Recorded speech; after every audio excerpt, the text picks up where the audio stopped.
فرح النوبة.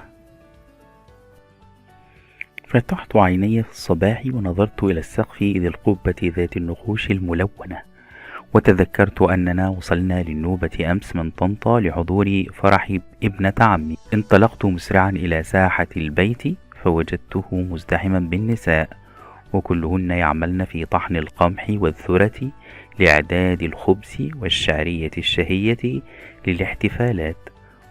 وصديقات ابنة عمي يزين غرفتها بتعليق السلال والأطباق الملونة وفرش الحصائر المنقوش. عندما رآني ابن عمي أيمن قال: هيا لنحضر ملابسك، فالفرح بعد يومين ونريد أن نتدرب على رقصة الفرح النوبي. ذهبت مع أيمن إلى غرفته فأخرج من خزانته ملابسه: جلبابا أبيضا أنيقا وعليه صديريا مطرزا بالخيوط، وطاقية ملونة ومنقوشة، وقال: هذا الزي الذي سأرتديه في الفرح، نريد أن يكون لك مثله. أعجبني الزي النوبي وتحمست كثيرا لارتدائه. ذهبت مع عمي خالد وأيمن لعمي صالح الخياط.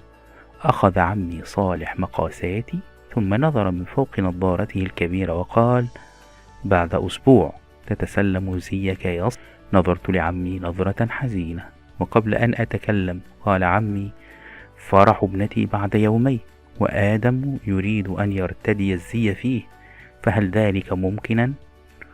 فكر عمي صالح قليلا ثم قال: سأحاول ولكن لا أعرف. في الطريق إلى البيت شعرت بالقلق، ولاحظ أيمن ذلك فقال: لا تقلق يا ابن عمي، سيستطيع عمي صالح الانتهاء من عمل الملابس قبل الفرح إن شاء الله.